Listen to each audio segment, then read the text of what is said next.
Live में Yes. Yes, yes.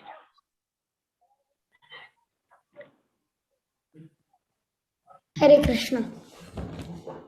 Okay Hare Krishna. हाँ, तो मैं सभी को जो भी है उसे को होस्ट बना देता हूँ।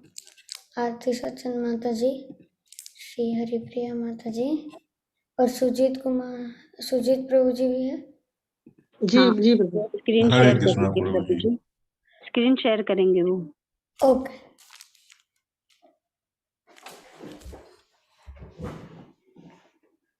आज 6 प्रश्न है ना?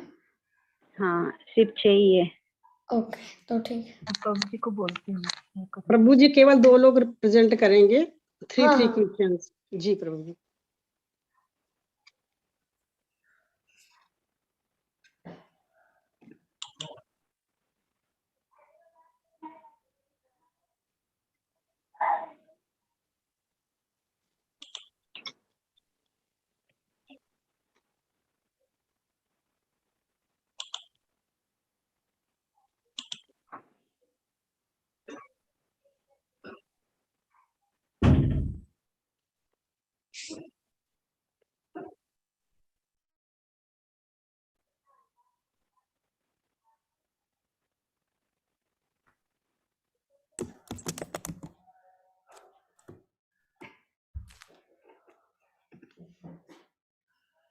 हरे कृष्णा सभी को।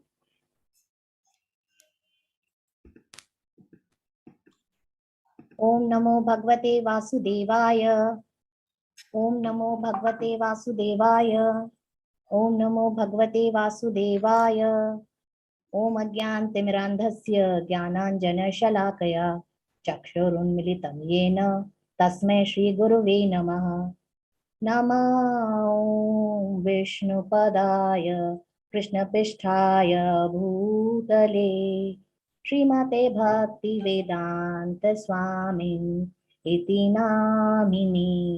नमस्ते सरस्वती देवी गौरवाणी प्रचारिणे निर्विशेषा शून्यवादी पाश्चात्य देशतारिणी। जय हो श्री कृष्ण चैतन्य प्रभु नित्यानंदा श्री अद्वैत गदाधर श्रीवासादि गौर भक्त वृंदा। हरे कृष्णा कृष्णा कृष्णा हरे हरे हरे राम राम राम हरे हरे। हरे कृष्णा सभी कृष्ण भक्तों को श्रील प्रभुपाद की जय। श्रील प्रभुपाद के चरणों में दंडवत प्रणाम।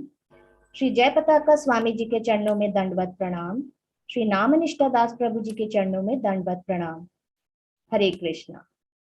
आज हम 3 प्रश्नों के उत्तर यहाँ पर ढूंढेंगे। पहला प्रश्न है, श्लोक 12.5 भगवत गीता के तात्पर्य और संदर्भ में अव्यक्तिक पथ पर उन्नति बहुत कठिन क्यों है, इसे समझेंगे। फिर इसी श्लोक के माध्यम से हम भक्ति योग में देवता पूजा के महत्व पर चर्चा करेंगे। हरे कृष्ण। क्लेशोधिकतरस्तेषाम् अव्यक्तासक्तचेतसाम् अव्यक्ता हि गतिर्दुःखं देहवद्भिर्वाप्यते। यहाँ पर इस श्लोक में श्री कृष्ण कहते हैं कि जिन लोगों का मन भगवान के अव्यक्त रूप पर आसक्त होता है, उनके लिए भगवान की अनुभूति का मार्ग अतिकर, दुष्कर और कष्टों से भरा होता है। अव्यक्त रूप की उपासना देहधारी जीवों के लिए अत्यंत दुष्कर होती है।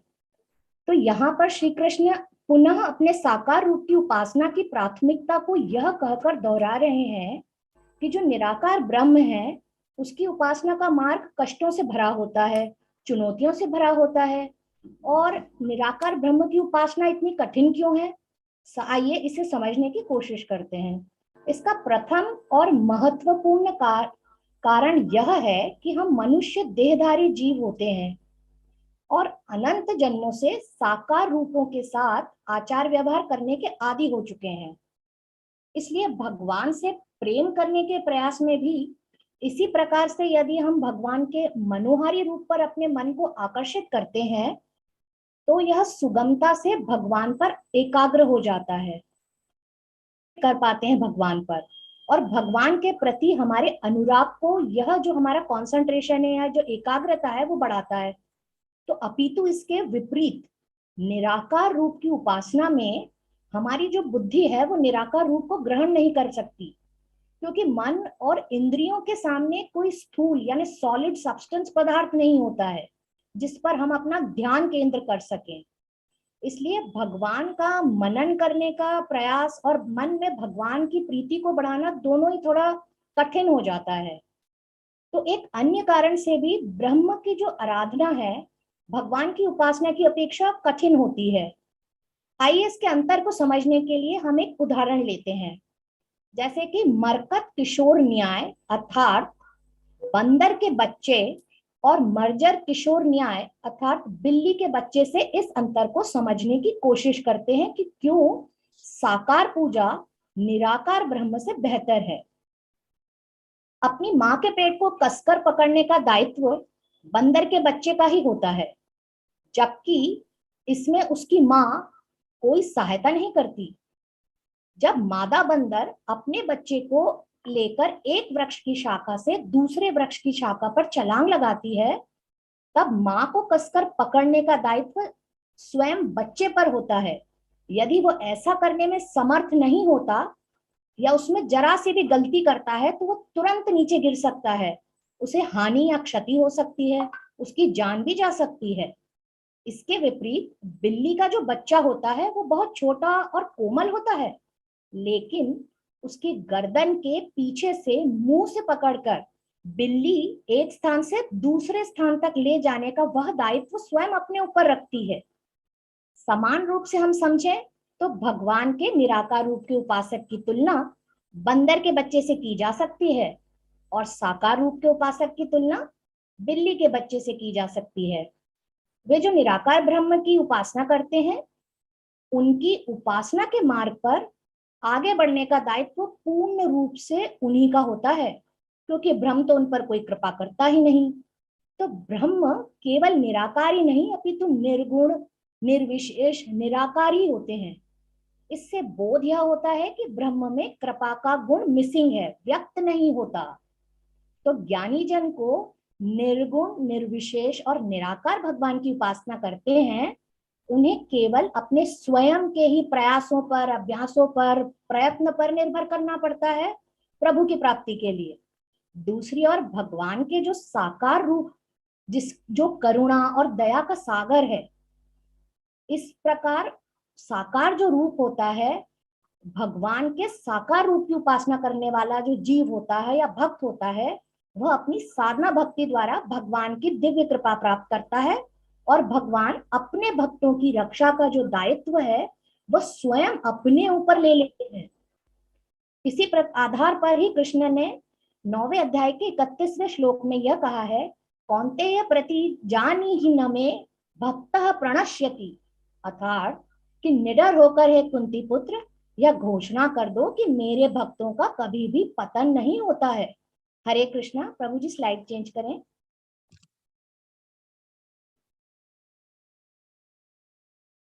पहले वाली लगाएं प्रभु जी।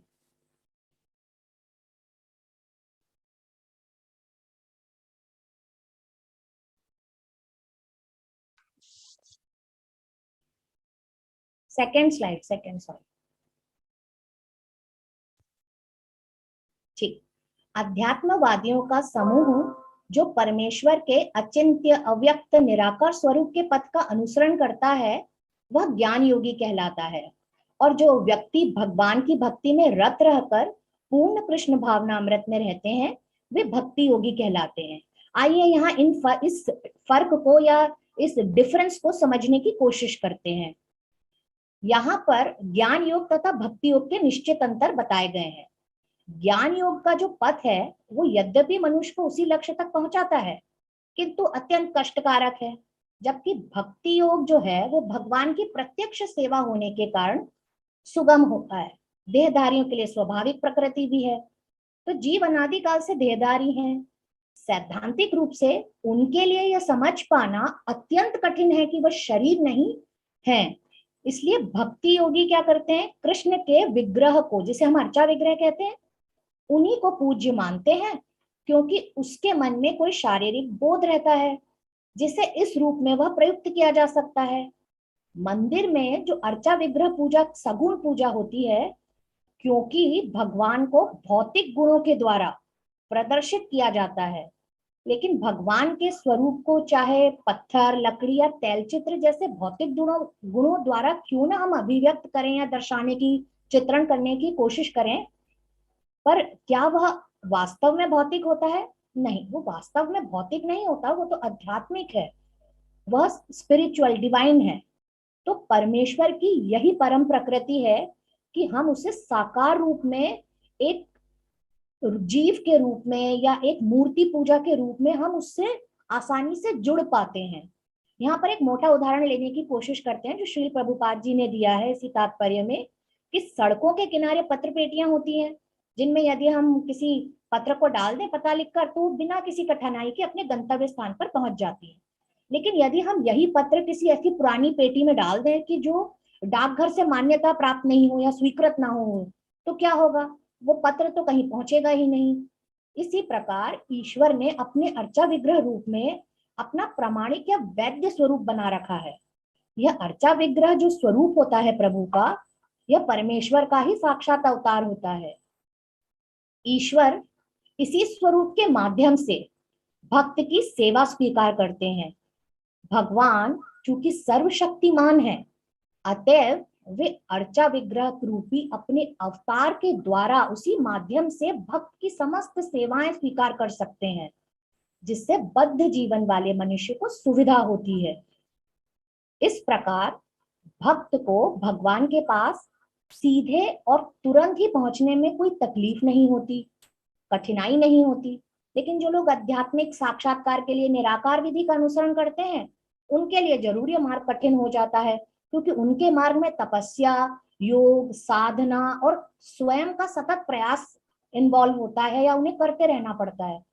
उन्हें उपनिषदों जैसे वैदिक साहित्यों के माध्यम से अव्यक्त रूप को पहले तो समझना होता है, फिर उन्हें विभिन्न भाषाएं भी सीखनी पड़ती है, क्योंकि उन्हें अगर मंत्र पूजा करनी है या तंत्र सिद्धि करनी है या उन्हें श्लोकों का उच्चारण करना है तो संस्कृत आदि भाषाओं भी सीखनी पड़ेगी। इंद्रियातीत अनुभूतियों को समझना होगा और इन समस्त विधियों का भी ध्यान रखना होगा कि प्रोसीजर करेक्ट होना चाहिए, प्रोसेस सही होना चाहिए, वरना जरा सी गलती हुई और गिरने का चांस हो सकता है। यह सब एक सामान्य व्यक्ति के लिए सुगम नहीं होता। कृष्ण भावनामृत में भक्तिरत मनुष्य मात्र गुरु के ही सरल पथ प्रदर्शन के द्वारा, मात्र अर्चा विग्रह की ही पूजा कर कर और समस्त विधियों का ध्यान रखकर, भगवान की महिमा का श्रवण कीर्तन कर कर, जैसे हम लोग सब कर रहे हैं भक्त लोग, और भगवान के भोग लगाए हुए प्रसादम को ग्रहण कर कर, क्या होता है कि वह आसानी से, सरलता से भगवान के अस्तित्व को समझ लेता है। इसमें तनिक भी संदेह नहीं है कि निर्विशेषवादी जो जीव होते हैं वो व्यर्थ ही कष्टकारक पथ को ग्रहण करते हैं, जिसमें अनंत परम सत्य का साक्षात्कार भी संदिग्ध ही बना रहता है। किंतु सगुणवादी जो बिना किसी संकट, कष्ट या कठिनाई के भगवान के पास पहुंच जाते हैं, ऐसा ही श्रीमद् भागवत में कहा गया है कि अंततः जब हमें भगवान की शरण में जाना ही है तो कोई कॉम्प्लिकेटेड या जिसे कहते हैं ना परेशानियों वाला रास्ता क्यों चुने। अगर हमें यहाँ से सीधे अमेरिका जाना है तो सीधे हम फ्लाइट लेंगे यहाँ से अमेरिका की, हम यहाँ से पहले जापान जाएंगे, फिर जापान से हम बोलेंगे नहीं हम तो चाइना जाएंगे, चाइना से हम मलेशिया जाएंगे, हांगकांग जाएंगे, फिर हम घूमते फिरते, अगर पहुंचना अमेरिका ही, अपने गंतव्य का आपको पता है कि प्रभु के पास जाना है, तो शॉर्टकट, कम कॉम्प्लिकेटेड, सरल सुगम रास्ता हमें ढूंढना चाहिए। अतएव यहाँ पर उपदेश यह दिया गया है कि आत्म साक्षात्कार के कष्टप्रद मार्ग, जो निराकार पूजा का मार्ग है, उसको ग्रहण ही नहीं करना चाहिए। हरे कृष्ण। आइए अब हम थर्ड क्वेश्चन समझते हैं कि 12.1 से 12.7 तक प्रभु श्री कृष्ण अव्यक्तिक पद पर भक्ति की श्रेष्ठता को कैसे उन्होंने साबित किया है। तो यह अध्याय का नाम ही भक्ति योग है, भक्ति का विज्ञान। यहाँ पर आध्यात्मिक साधनाओं के अन्य मार्गों की अपेक्षा भक्ति मार्ग की सर्वोत्कृष्टता के महत्व पर प्रकाश डाला गया है। जो श्लोक है 12.1, इसका प्रारंभ में इस तरह से होता है कि अर्जुन द्वारा श्री कृष्ण से पूछे गए प्रश्न से कि योग में वो किन्हें बेस्ट या पूर्ण मानते हैं या बेटर मानते हैं, क्या जो भगवान की साकार रूप में भक्ति करते हैं या भगवान के निराकार ब्रह्म की उपासना करते हैं। तो जो श्लोक है 12.2, उसमें प्रभु इसका उत्तर देते हुए श्री कृष्ण स्वयं इस बात को स्थापित करने की कोशिश करते हैं कि दोनों ही मार्ग, साकार और निराकार, या ब्रह्म का या भगवान का जो रास्ता है, वो दोनों ही भगवत प्राप्ति की ओर ले जाते हैं। किंतु वे इनके साकार रूप की पूजा करने वाले भक्त का श्रेष्ठ योगी के रूप में सम्मान स्वयं श्री कृष्ण करते हैं, क्योंकि वे कहते हैं कि जो लोग अपने मन को साकार रूप में एकाग्र करते हैं और अत्यंत श्रद्धा पूर्वक अपने प्रभु की पूजा में सदैव लगे रहते हैं, वे प्रभु द्वारा स्वयं परम सिद्ध माने जाते हैं। 12.3 और 12.4 श्लोक में प्रभु यह भी कहते हैं कि जो लोग अपनी इंद्रियों को वश में करके तथा सबके प्रति संभाव रखकर परम सत्य की निराकार कल्पना के अंतर्गत उस अव्यक्त या निराकार की पूरी तरह पूजा करते हैं, जो इंद्रियों की अनुभूति से परे है, सर्वव्यापी है, अकल्पनीय, अपरिवर्तनीय, अचल तथा ध्रुव है, ये समस्त लोगों के कल्याण में संलग्न रहकर अंततः मुझे प्राप्त करते हैं। यहाँ अंततः शब्द समझना होगा। प्रभु यहाँ पर कह रहे हैं कि जो निराकार निर्विशेषवादी लोग हैं, वो लोग क्या करते हैं, अंततः मुझे प्राप्त करते हैं, क्योंकि प्रयास ही इतना लंबा है, प्रोसीजर लंबा है, मेहनत बहुत है, कष्टकारक रास्ता है, चुनौतियों से और कष्टों से भरा हुआ है, इसलिए उसमें अंततः प्रभु ने यूज किया है। और 12.5 में जैसा कि हमने पहले ही देखा है कि प्रभु स्पष्ट कर रहे हैं कि क्योंकि रास्ता ही कॉम्प्लिकेटेड है और परेशानियों का है, इसीलिए समय भी लगता है और आसान रास्ता भी नहीं है। फिर 12.6 और 7 में प्रभु ये पुनः स्थापित कर देते हैं कि जो अपने सारे कार्य श्री कृष्ण को अर्पित करके तथा अविचलित भाव से प्रभु की भक्ति करते हुए उनका स्मरण, ध्यान, चिंतन, उनके नाम, रूप, गुण, लीलाओं का साकार रूप में पूजा करते हैं और अपने चित्त को जब प्रभु पर स्थिर कर देते हैं, ऐसे भक्ति भावी लोग निरंतर प्रभु का ध्यान करते हुए प्रभु क्या करते हैं, फिर उनको क्या बेनिफिट मिलता है, प्रभु स्वयं, जैसे उस बिल्ली ने अपने बच्चे का दायित्व स्वयं लिया था ना, उसी प्रकार प्रभु उन भक्तों के को जन्म और मृत्यु के सागर से शीघ्र उद्धार कर देते हैं।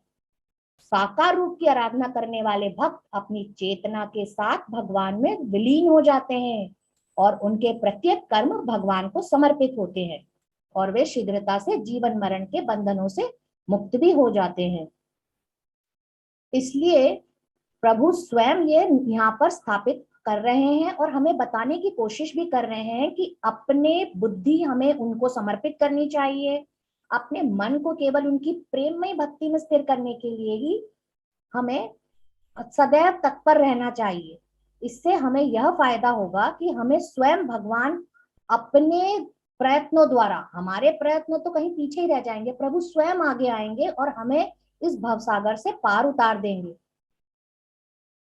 यदि कोई भक्त भक्ति योग की अपेक्षा करता है तो उसके नास्तिक बनने का भी संकट बना रहता है। यहाँ यह समझ रहे हैं, इसलिए प्रत्येक जीव के लिए कृष्ण चेतना की जो विधि है, यानी कृष्ण भावना भावित होना की जो विधि है, वही प्रभु को प्राप्त करने का श्रेष्ठ मार्ग है, जिसमें भक्ति में पूरी तरह से व्यस्त रहना पड़ता है एक जीव को।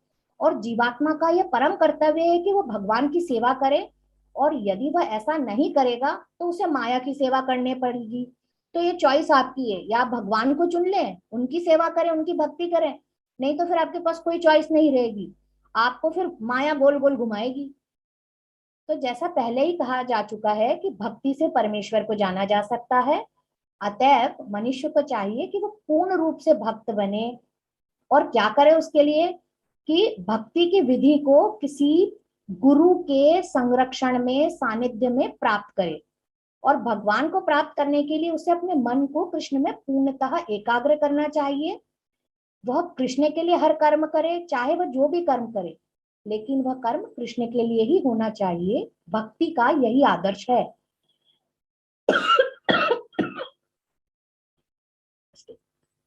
हमेशा भक्त भगवान को ही प्रसन्न करने के उद्देश्य से ही हर कर्म करता है, और यही एक कृष्ण भक्त का परम उद्देश्य भी होता है। जब हम यह समझ चुके हैं कि हमें भगवान को भक्ति से अपने पास जोड़ना है, उनके साथ भक्ति योग करना है, तो यह जो विधि है भक्ति योग की अत्यंत सरल है। श्री प्रभुपाद ने हमें पहले ही बता दिया है कि मनुष्य को अपने कार्य में लगे रहना है और सतत हरे कृष्ण महामंत्र का संकीर्तन करते रहना है, जो श्री चैतन्य महाप्रभु ने हमें संकीर्तन यज्ञ में समझा दिया है। ऐसे दिव्य कीर्तन से भक्त भगवान के प्रति आकृष्ट हो जाता है, और श्री कृष्ण यहाँ पर स्वयं स्पष्ट भी कर रहे हैं कि वे स्वयं ही उद्धारक बनेंगे। जैसे एक बालक अपने माता पिता द्वारा सुरक्षित होता है ना, उसी तरह प्रभु हमें सुरक्षा प्रदान करते हैं और अपने धाम स्वयं ले जाते हैं। हरे कृष्णा माता जी, अभी थोड़ा जल्दी से जो यस प्रभु जी।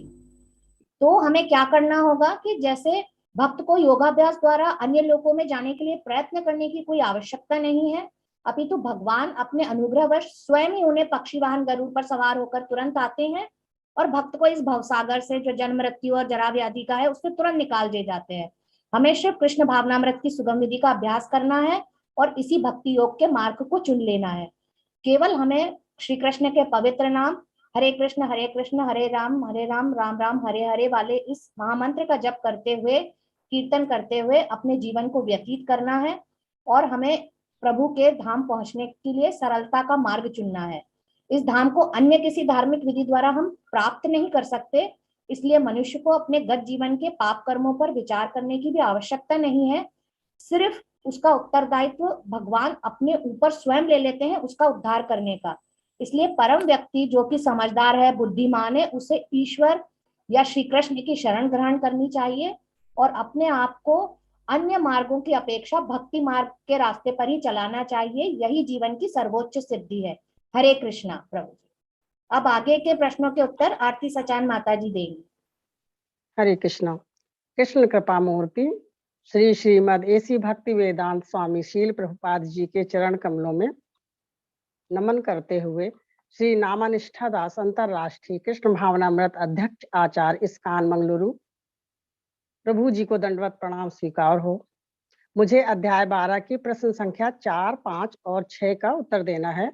तो क्वेश्चन 4 है कि भगवत गीता अध्याय 12, 8 से 12 में वर्णित अनुसार प्रारंभिक स्तर से पूर्ण कृष्ण चेतना की प्रगति की व्याख्या करें। अपनी प्रतिक्रिया में भगवत गीता 12, 8 से 12 छंदों और अभिप्रायों का संदर्भ दें।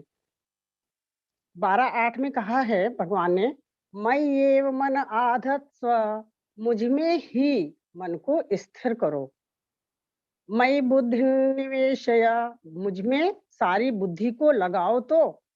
निवशिष्यसि मयि एव, तुम निवास करोगे मुझ में ही। अत ऊर्ध्वन्न संशया, तत्पश्चात संदेह कभी नहीं करोगे। अर्थात भगवान कह रहे हैं कि यदि अपने मन को स्थिर करके बुद्धि मुझ में लगा दी तो तुम बिना किसी शंका के सदैव मुझ में ही वास करोगे। हरे कृष्णा।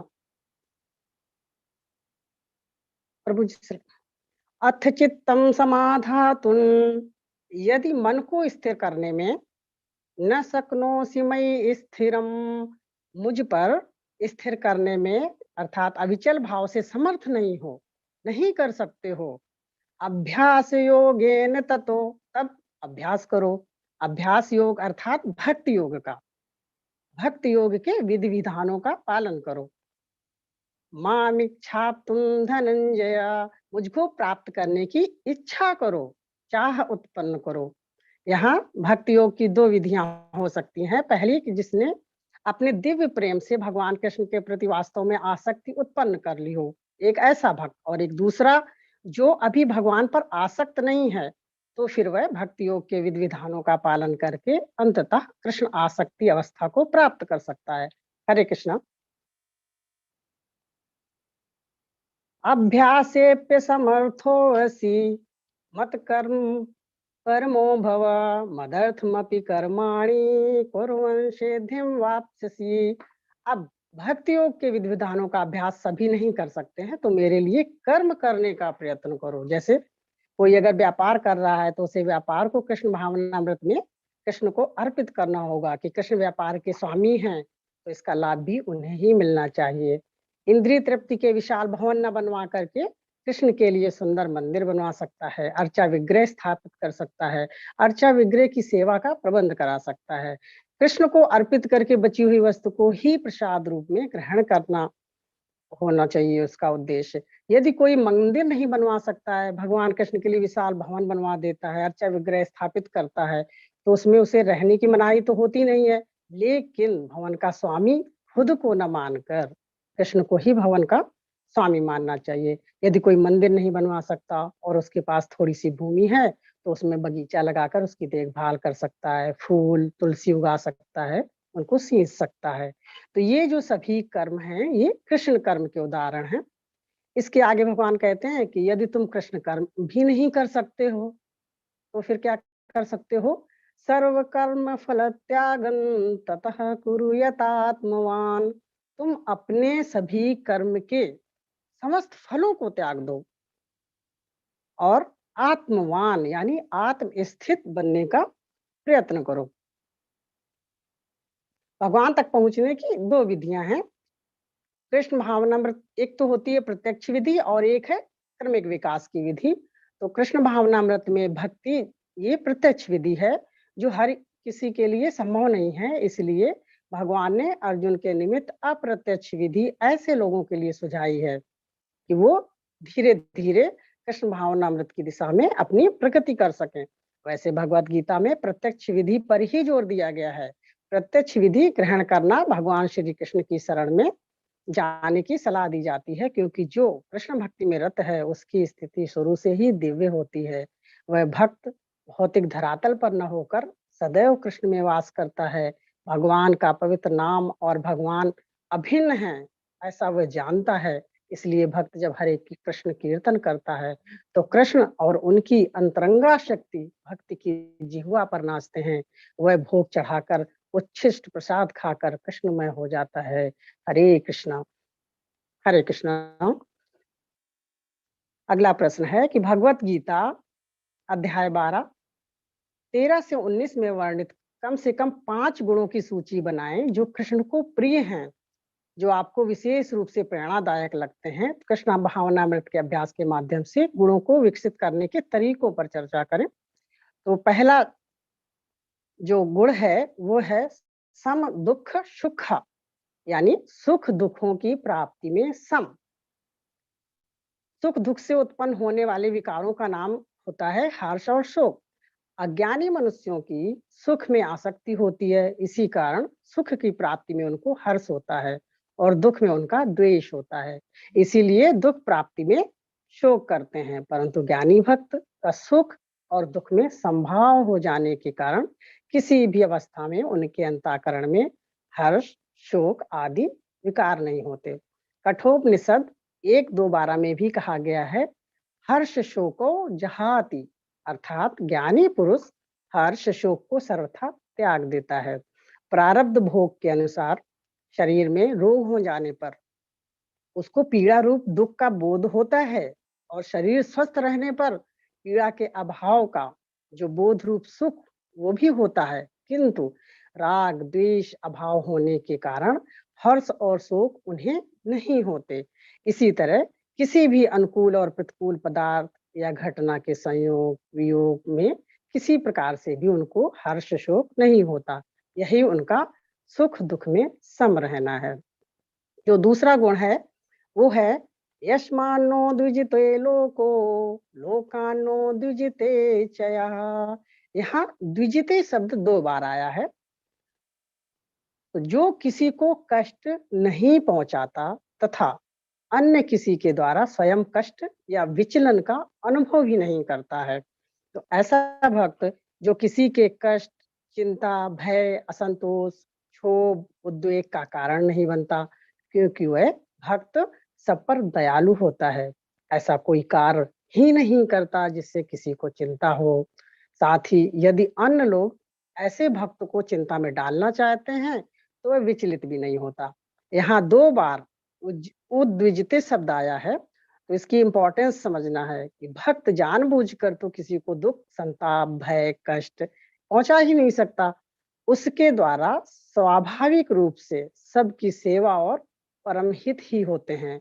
अतः उसकी ओर से किसी को कष्ट नहीं होना चाहिए। परंतु फिर भी किसी को कष्ट होता है तो उसके मूल में जिसको कष्ट हो रहा है उसके ही अज्ञान जनित राग, द्वेष, ईर्ष्या, दोष ये कारण हो सकते हैं, ना कि भगवत भक्त। अभी यह तो साबित हो गया कि वह किसी को दुख कष्ट नहीं देता, इसलिए दूसरे लोग भी प्रायः उसे दुख पहुंचाने का कोई प्रयास नहीं करते। फिर भी यह बात नहीं कही जा सकती कि दूसरों की वजह से उसे शारीरिक या मानसिक पीड़ा हो ही नहीं सकती। तात्पर्य यह है कि यदि भक्त को प्रारब्ध के अनुसार दूसरों से दुख के कारण प्राप्त भी होते हैं तो उसमें राग द्वेष का सर्वथा अभाव हो जाने के कारण बड़े से बड़े दुख की प्राप्ति में भी वह विचलित नहीं होता।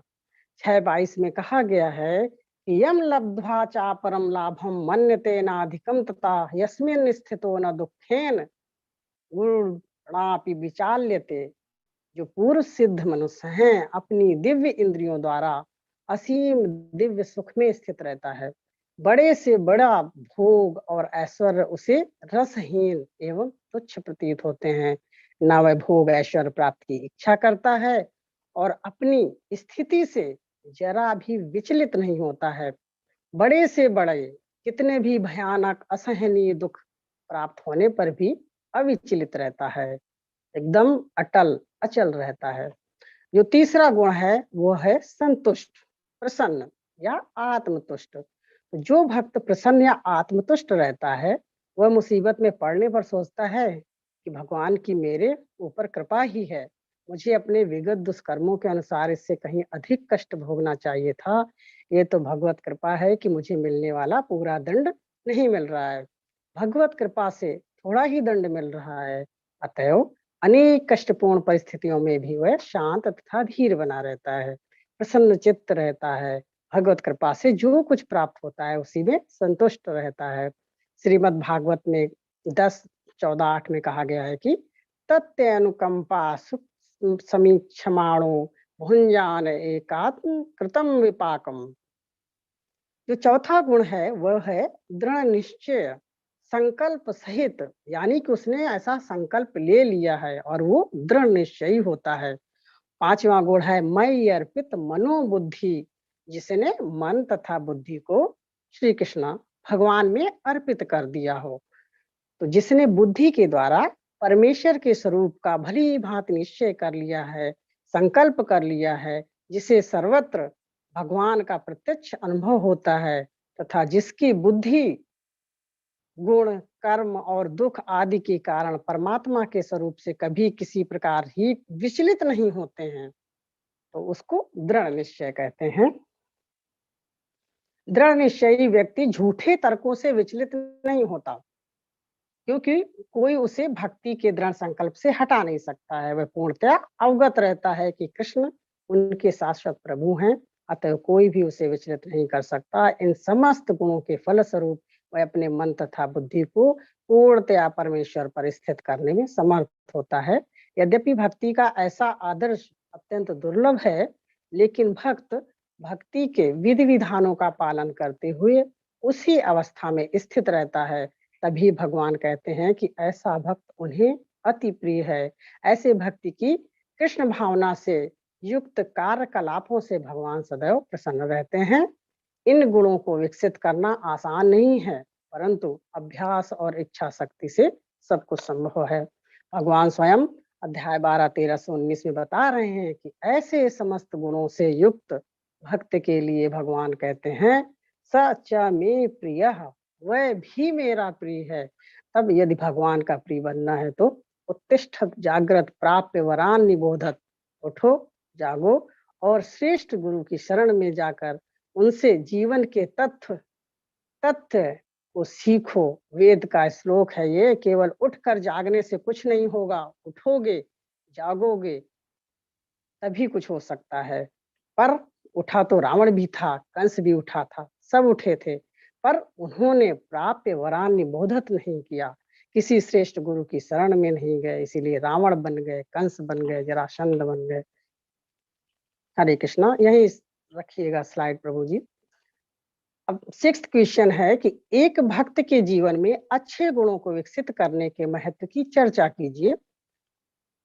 12 से 19 श्लोकास के संदर्भ में अपनी प्रतिक्रिया में अध्याय 12, 13 से 19 छंदों और अभिप्रायों का संदर्भ दें। तो जो अच्छे गुण हैं उनमें सबसे पहले है अद्वेष्टा सर्वभूता नाम, जो ईर्ष्या विहीन है, किसी से द्वेष नहीं करता, मैत्र सभी जीवों का मित्र है, करुण एवच दयालु भी है, निर्ममो अर्थात किसी भी वस्तु को स्वयं का नहीं मानता, वो मानता है कि सारी वस्तुएं भगवान की हैं, सब कुछ भगवान का है, निरअहंकार मिथ्या अहंकार से रहित है, सम दुख सुखा जो सुख दुख में संभाव रहता है, क्षमी क्षमावान है, संतुष्टा प्रसन्न आत्म संतुष्ट रहता है सदैव, सततम योगी निरंतर भक्ति में रत रहता है, यत आत्मा आत्म संयमी है, दृढ़ निश्चय संकल्प के साथ है, भगवान को उसने स्वीकार कर लिया है, उनको ही हर समय भजने मनने का संकल्प कर लिया है, मई अर्पित मनोबुद्धियों अर्थात भगवान में संलग्न मन तथा बुद्धि को कर दिया है, मद भक्ता स मे प्रिया, ऐसा मेरा भक्त वह मुझे प्रिय है, यस्मान्नो द्विजते लोको लोकान्नो द्विजते चया, जो किसी को कष्ट नहीं पहुंचाता तथा अन्य किसी के द्वारा स्वयं कष्ट या विचलन का अनुभव ही नहीं करता, हर्षा मर्ष भयोद्वेगैर मुक्तो, सुख दुख भय चिंता से जो मुक्त है, या सा मे प्रिया, वह भी मेरा प्यारा है, अनपेक्षा इच्छा रहित है, शुचि शुद्ध है, दक्ष पटु या प्रवीण है, उदासीनो चिंता से मुक्त कष्टों से रहित है, गतव्यथा सारे कष्टों से जो मुक्त है, सर्वारंभ परित्यागी किसी फल की आकांक्षा से कोई शुरुआत नहीं करता है, किसी फल के लिए प्रयत्नशील नहीं रहता, यो मद भक्ता समे प्रिया, ऐसा भक्त मुझे अतिशय प्रिय है, यो न हृष्यति जो कभी न हर्षित होता है, न द्वेष्टि न ही शोक करता है, न सोचती न ही सोचता है पछताता है, न कांक्षति न ही कोई इच्छा रखता है, शुभाशुभ परित्यागी जो शुभ तथा अशुभ दोनों का ही परित्याग कर चुका है, भक्तिमान समे प्रिया, ऐसा भक्त मुझे प्रिय है, सम शत्रु च मित्रे च जो मित्रों तथा शत्रुओं के लिए समान है, तथा मान अपमानयो सम्मान या अपमान में, शीतोष्ण सुख दुखेशु समः जो शीत हो गर्मी हो सुख हो दुख हो हर स्थिति में समान रहता है,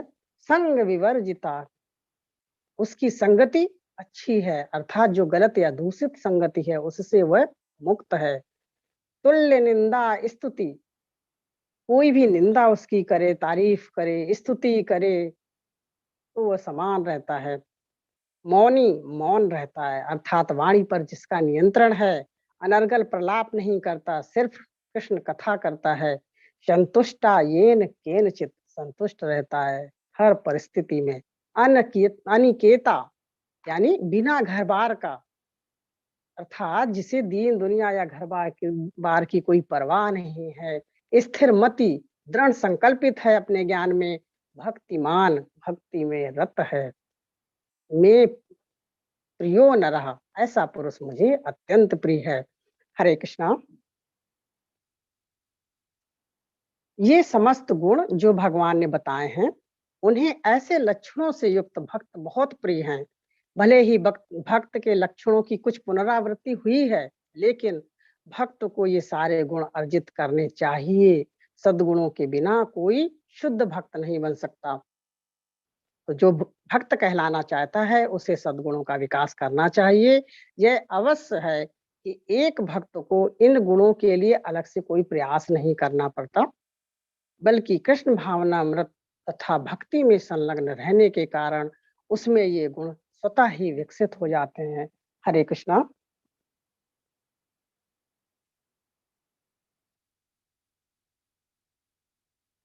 ये वही समस्त गुण हैं जिनमें अलग अलग किया है कि स्वयं के प्रति उसका क्या दृष्टिकोण रहता है, अन्य जीवित व्यक्तियों के साथ वो कैसे व्यवहार करता है, वो कैसी माता जी प्रतिक्रिया जो कर भी रही है वो थोड़ा जल्दी करके जब चीजें उसके साथ होती हैं, और भगवान के साथ वो कैसा व्यवहार करता है। हरे कृष्णा, हरे कृष्णा। वाञ्छाकल्पतरुभ्यश्च कृपा सिन्धुभ्येव च पतितानां पावनेभ्यो वैष्णवेभ्यो नमो नमः। हरे कृष्णा प्रभु जी। हरे कृष्ण। सुजीत प्रभु जी आप स्क्रीन शेयर स्टॉप कर सकते हैं।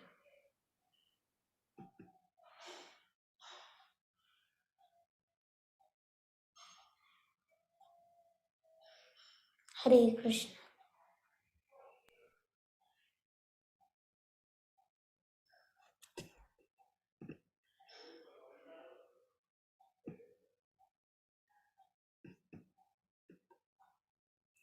ओके,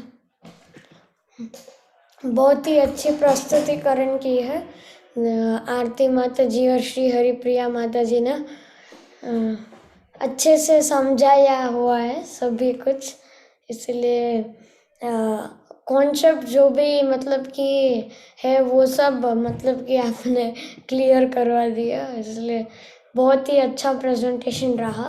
तो हरि बोल। धन्यवाद प्रभु जी, हरि बोल, हरे कृष्ण। हरे कृष्ण। हरि बोल प्रभु जी। हाँ तो अभी चलते हैं रैपिड फायर राउंड। जी प्रभु। जैसे कि आपको पता है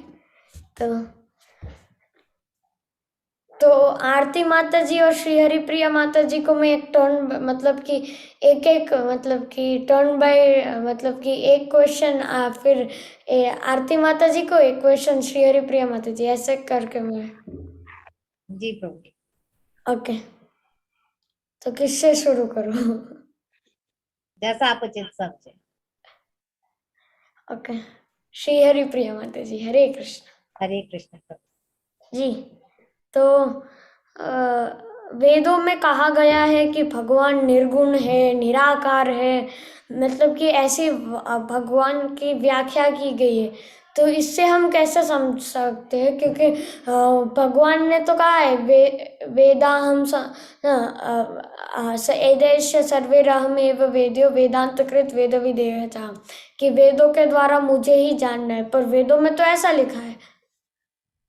प्रभु जी उसमें यह लिखा है कि ये हमें समझना होगा कि जैसे चूंकि हम जीव हैं तो हमारी एक लिमिटेशंस हैं, तो जो हमारी लिमिटेशन है हम भगवान कह रहे हैं वेदों के थ्रू हमें जानो, तो हम भगवान के उस साकार और निराकार हम दोनों को एक्सेप्ट, जब हम निराकार को एक्सेप्ट करते हैं तभी हम साकार के मार्ग पर चलकर, क्योंकि हमारी बुद्धि जो है वो प्रभु को समझ नहीं सकती, हमारे जितने भी जिसे कहते हैं कि सेंसेस हैं, कर्म इंद्रियां हैं, ज्ञान इंद्रियां, हमारी इंद्रियां जो हैं उनमें उतनी क्षमता नहीं है कि हम प्रभु को समझ सकें।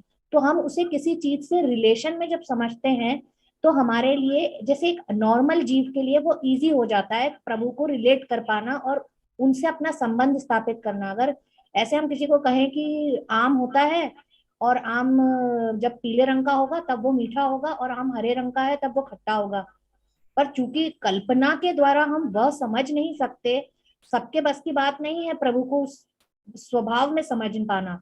तो भगवान ने एक सरल और आसान विधि, जो कहते हैं कि जो मूर्ति पूजा है, जैसे यहाँ भक्ति योग में प्रभु स्वयं उनको कह रहे हैं कि उस भाव उस चीज को आप समझ नहीं सकते, आपकी बुद्धि से परे है, तो क्योंकि बद्ध जीव की बुद्धि की लिमिटेशन है इसलिए उसको रिलेट करो किसी चीज से और फिर समझो, जाते हम सब वही हैं। वो एक सरलता का मार्ग है जब हम उसे एक रूप देने की कोशिश करते हैं। हाँ तो फिर भी वेदों में ऐसा क्यों किया गया, कहा गया है कि निराकार है, निर्गुण है, जब स्वयं जो भगवान है, जो पूर्ण पुरुषोत्तम है, वो तो एक पर्सनालिटी है, मतलब कि अब वो वेद प्रभु के स्वयं के ही कहे हुए हैं। वहां प्रभु यह भी बता रहे हैं कि उनके जो प्रभु जी आप ही समझाएं डिटेल में, मैं नहीं बोल सकती इस पर। मुझे वो पता चल गया कि आपको मतलब कि आप थोड़े दूसरे टॉपिक से डाइवर्ट करके आप सोचने का टाइम ढूंढ रहे थे। हाँ वो तो ठीक है, पर सिंपल, बहुत ही सिंपल है, वेरी सिंपल है। अभी आपको लगेगा अरे रे बस यही था, इतना से इतना मोटा मोटा करके मुझे बोलना भी नहीं था। सिंपल वो यही है कि यहाँ पर बताया गया है वो भौतिक आकार और भौतिक गुणों के विषय पर कहता है। तो तो इसका मतलब है कि भगवान को भौतिक रूप, भौतिक आकार और भौतिक गुण नहीं है। पर इसका मतलब तो ये तो नहीं है ना कि उनके पास आध्यात्मिक गुण और आध्यात्मिक आकार मतलब कि रूप नहीं है। राइट प्रभु जी।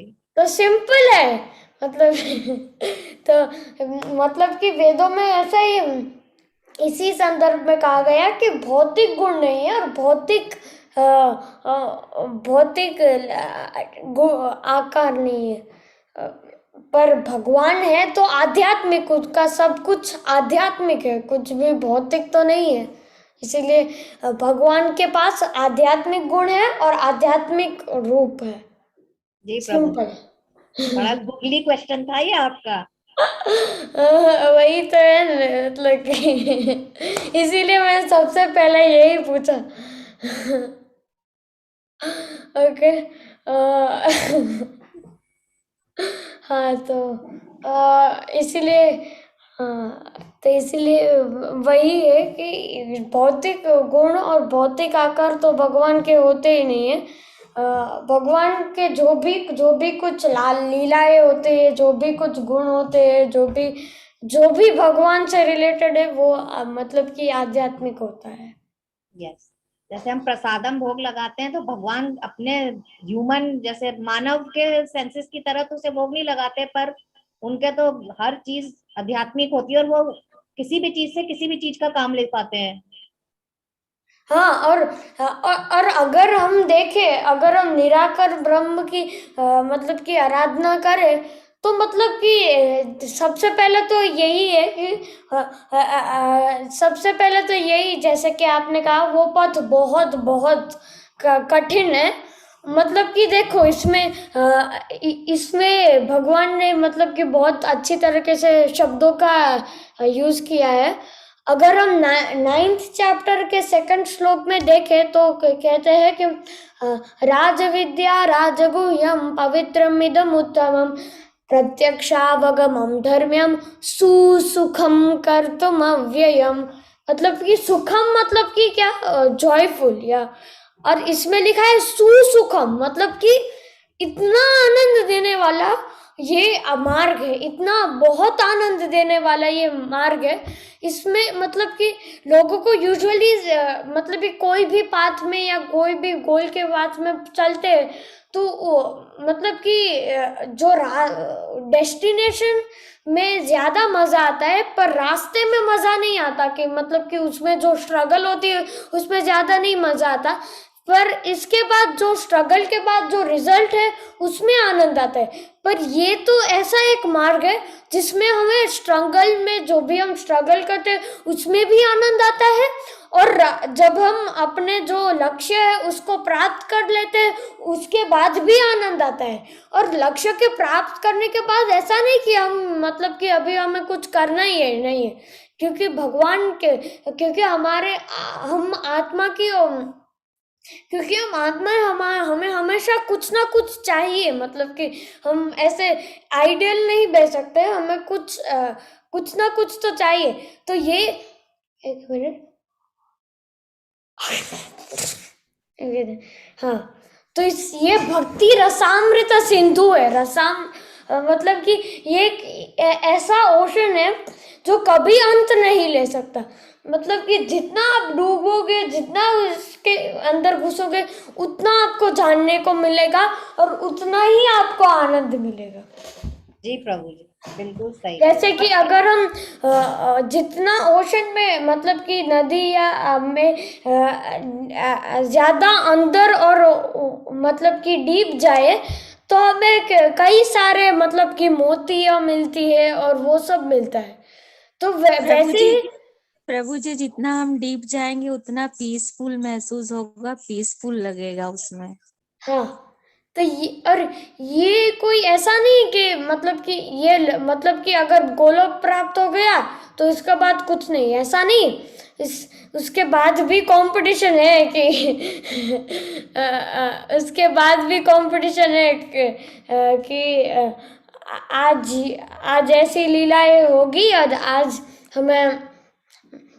हम सबको जैसे कि कोई नाटक में बहुत कोरियोग्राफी नहीं होती, मतलब कि उसमें बहुत प्रिपरेशन चाहिए कि इसी समय तुम्हें ऐसा करना है, उसी तरह तो इस भगवान की लल्ला में योग माया जी जो स्वयं भगवान की शक्ति है वो एक डायरेक्टर की रूप में एक्ट करते हैं और वो सब जो भी एक्टर्स है उसे सब कुछ सटीक तरीके से करना होता है। तो ऐसा तो एक बार गोलोक धाम पहुंच गए तो फिर वहां पे फिर वो प्रतिस्पर्धा होगी कि श्री हरि के प्रिय कौन बनेंगे। हाँ वही श्री तो हरि है। प्रिय। अरे हाँ वो भी वो हाँ, तो इसमें भी प्रतिस्पर्धा होती है कि अभी मुझे बेस्ट होना है, मुझे बेस्ट होना है। जी तो हाँ, अभी नेक्स्ट क्वेश्चन आरती माता जी को है कि जो भगवान के द्वारा जो भी मतलब कि 12वें अध्याय के 8वें श्लोक से लेकर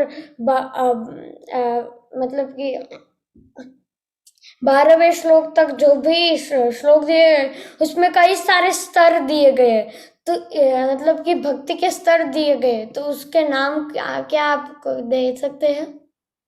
जी प्रभु जी, भक्ति सबसे श्रेष्ठ है, फिर उसके बाद ज्ञान मार्ग है, ध्यान योग है, और लास्ट में फिर जो निष्काम कर्म योग है।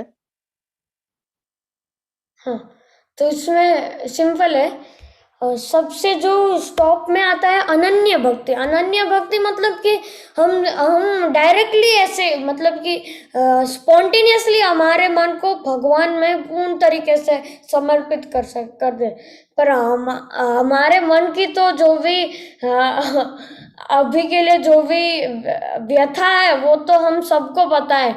जब भी हम हरे कृष्णा महामंत्र का जप करते हैं तो मतलब कि ऐसी नींद आती है ना कि ऐसी नींद तो मतलब कि अगर हम जबरदस्ती अपने आप को सुलवाए ना तो भी नहीं नींद इतनी आती जितने हमें जब करते समय नींद आती है। मतलब कि वो तो मतलब कि नियोफाइट स्टेज में होता है। अभी तो हम अभी क्योंकि हम थोड़े इतने नियोफाइट नहीं है इसलिए हमें इतना नींद नहीं आता, पर हमें हमारा मन जो भटकता है वो मतलब कि भगवान कहते हैं ना, अर्जुन कहते हैं चंचलम ही मना कृष्ण प्रमाथि बलवदृढ़म तस्याहम निग्रहम मन्ये वायोरिवासु दुष्करम। मतलब कि ये तो जो पवन होती है उससे भी ज्यादा तेज ये चलता है,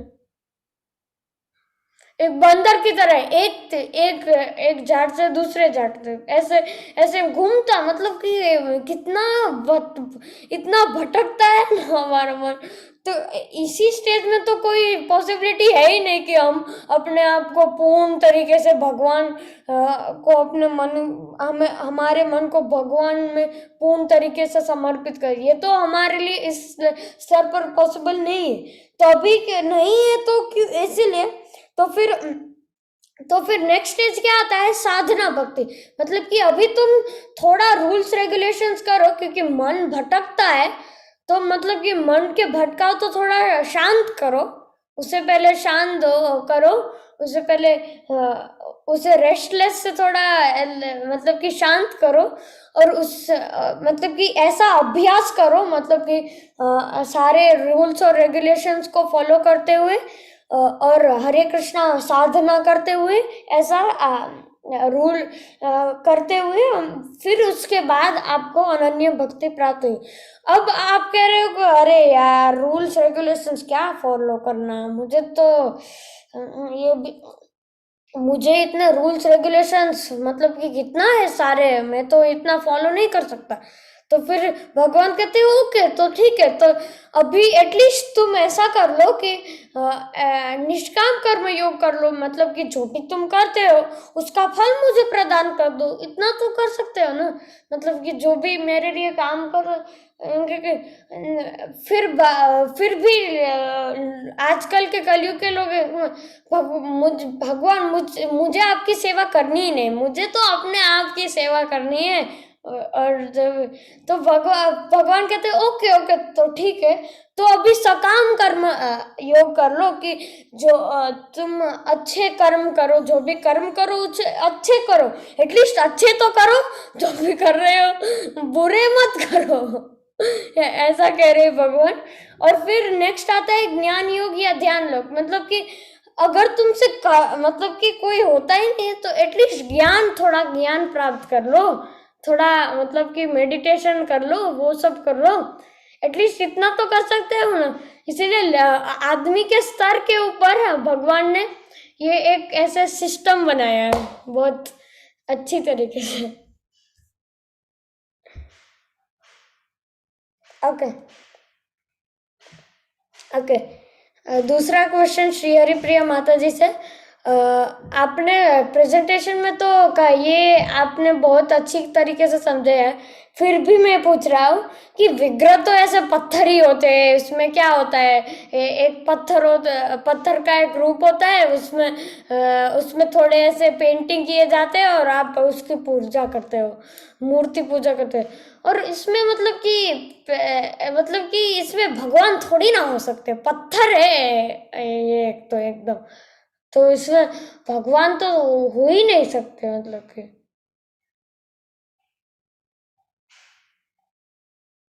हरे कृष्णा।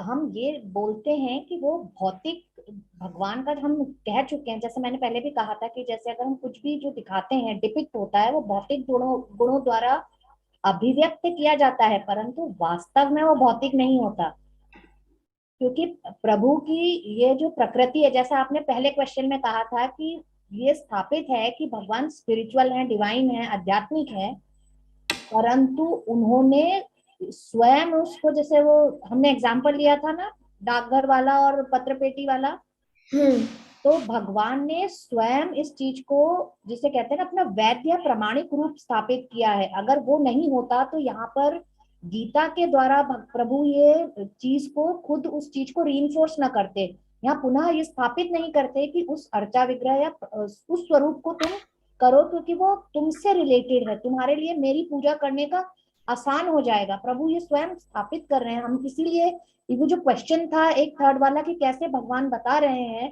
कि देवता मतलब मूर्ति पूजा निराकार से साकार बेहतर है, तो उस एग्जाम्पल के द्वारा यहाँ पे प्रभु स्वयं वही चीज स्थापित कर रहे हैं। जैसे आपने कहा था ना, वेदों में कहा गया है कि मैं स्पिरिचुअल हूँ, और प्रभु इसके माध्यम से यहाँ पर जो श्लोक में बताया गया है मूर्ति पूजा को जो उन्होंने किया है कि मेरा अर्चा विग्रह जो परमेश्वर का अवतार है, तो ईश्वर इसी स्वरूप के माध्यम से भक्तों की सेवा स्वीकार कर रहे हैं। हाँ ओके ओके ठीक है।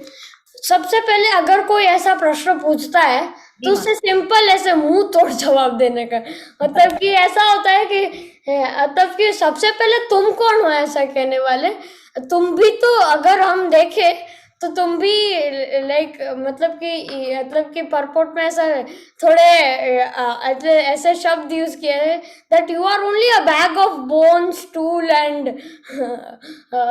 स्किन, मतलब कि आप सिर्फ मतलब कि त्वचा और हड्डियों से बने हुए, मांस और उन सबका एक आप बना हुआ एक पुतला। हाँ वही तो है, मतलब कि तो सबसे पहले आप कौन कहने वाले हो कि मतलब कि भगवान ऐसे विग्रह भगवान का स्वरूप नहीं है। हाँ भगवान पत्थर है, आप भी हड्डी और पत्थर जैसे हो, तो ये अच्छा तुलनात्मक आंसर है मेरे ख्याल से, काफी सटीक भी है, बहुत अच्छा है ये कंपैरिजन। पहली बार में ही कोई ऐसा प्रश्न पूछे तो वो थोड़ा सचेत हो जाए और भौचक्का भी हो जाए कि ये क्या, उल्टा क्वेश्चन आ गया कि मैं कौन हूँ। हाँ, तो आप भी शरीर हो जिससे, मतलब कि आप भी, मतलब कि थोड़े केमिकल से ही बने हुए हो। आप साइंस में भी पढ़ते हो ना कि you are a product of cells and atoms and, तो आप सबसे पहले कौन कहने वाले हो? और भगवान का जो भी रूप है वो, मतलब कि जैसे कि आपने कहा वैदिक रीति से स्थापित किया हुआ, तो मतलब कि इसका अर्थ है कि भगवान स्वयं उस विग्रह में है, और जो भी प्राण भगवान प्रतिष्ठा की करते सेवा हैं। में यूज किया जाता है वो आध्यात्मिक मतलब कि बन जाता है। जैसे कि अगर हम देखें तो बुक्स और ये सब मतलब कि मटीरियल, मतलब भौतिक वस्तु ही है ये, मतलब कि पेजेस और वो सब। पर अगर हम उसमें श्रीमद् भागवतम का एक श्लोक लिख दे, अगर ये पेजेस भगवत गीता को मतलब कि बुक प्रिंट करने के लिए यूज हो, तो ये आध्यात्मिक बन जाते हैं। तो भक्त क्या करते हैं कि वो सभी जो भी चीज है ना भक्ति चीज, उसे मतलब कि भगवान की सेवा में यूज करके आध्यात्मिक बना देते हैं। जैसे हमने 4.24 में किया था, वो जो डवटेल कर देते हैं, सब चीज जिसमें कृष्ण मिला देते हैं तो वो कृष्णमाइज्ड हो जाती है, स्पिरिचुअल डिवाइन हो जाती है, ट्रांसेंडेंटल, आध्यात्मिक। उसमें एक स्पिरिचुअल पोटेंसी आ जाती है। जी जी प्रभु जी।